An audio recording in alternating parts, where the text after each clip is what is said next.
हर हर महादेव। जय श्री कृष्ण। राधे राधे। सीताराम सीताराम। वैदिक साहित्य का परिचय।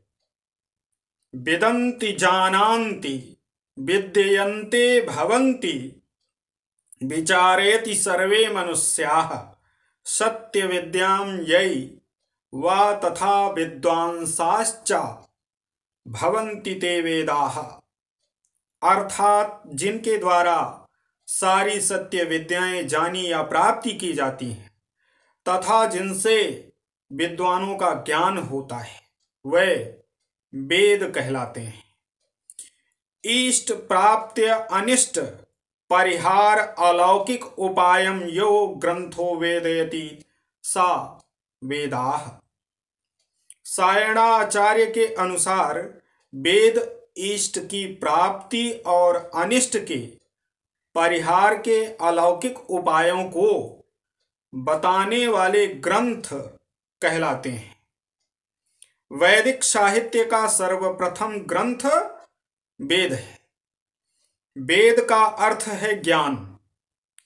भारतीय संस्कृति में इनका महत्वपूर्ण एवं गौरवमय स्थान है। वेद शब्द विद धातु में घई प्रत्यय जोड़कर संपन्न हुआ है। विद्यन्ते ज्ञायन्ते लभ्यन्ते वा धर्मादि पुरुषार्थाः एभिरीति वेदाः। अर्थात जिसके द्वारा धर्म अर्थ काम मोक्ष आदि पुरुषार्थों को जाना अथवा प्राप्ति किया जाता है वह वेद कहलाते हैं। प्रत्यक्षेणानुमित्या वा यास्तुपायो न बुध्यते योम विदन्ति वेदेन तस्माद् वेदस्य वेदता। कुछ विद्वानों के अनुसार प्रत्यक्ष या अनुमान के द्वारा दुर्बोध तथा अज्ञेय उपायों का ज्ञान वेदों में ही बताया गया है।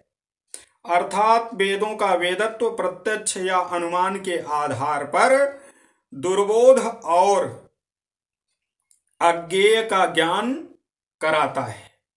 इन सभी उपर्युक्त परिभाषाओं से सिद्ध होता है कि वेद ज्ञान के वह अक्षय कोश हैं जिनमें सभी विषयों का समावेश है।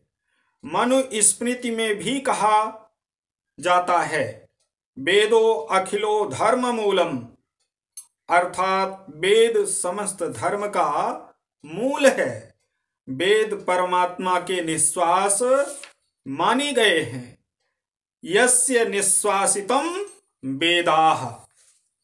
सृष्टि की उत्पत्ति के समय धार्मिक नैतिक व आध्यात्मिक ज्ञान के लिए इनका प्रादुर्भाव हुआ। ये मानव जाति के प्राचीन धर्म ग्रंथ हैं।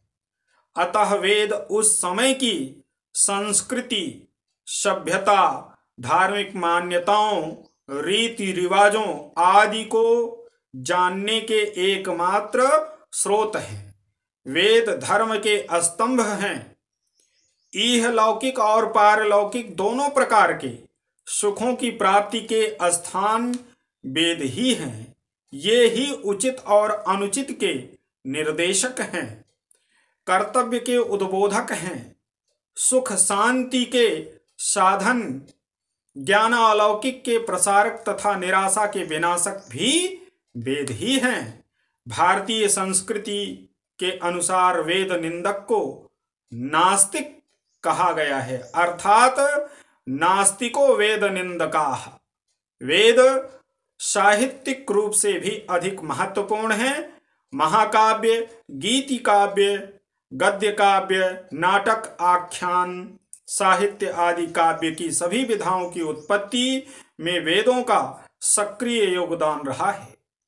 वनस्पति विज्ञान हो या सृष्टि विषयक वार्ता हो या नौका निर्माण संबंधी कथा हो, सभी के अंकुर वेद में ही विद्यमान हैं। भाषा विज्ञान की दृष्टि से भी वेद अत्यधिक महत्वपूर्ण हैं। वैदिक भाषा के बिना भारोपीय भाषाओं का अध्ययन संभव नहीं है। वेदों के उपदेश सार्वकालिक और सार्वभौमिक हैं।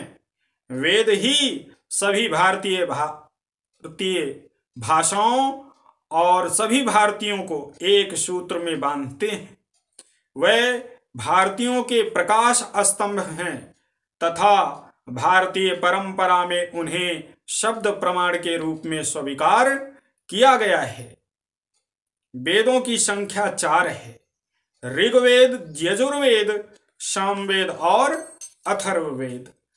आज के वार्ता में इतना ही। मिलते हैं अगली वार्ता के साथ वेद के परिचय में। तब तक के लिए हर हर महादेव।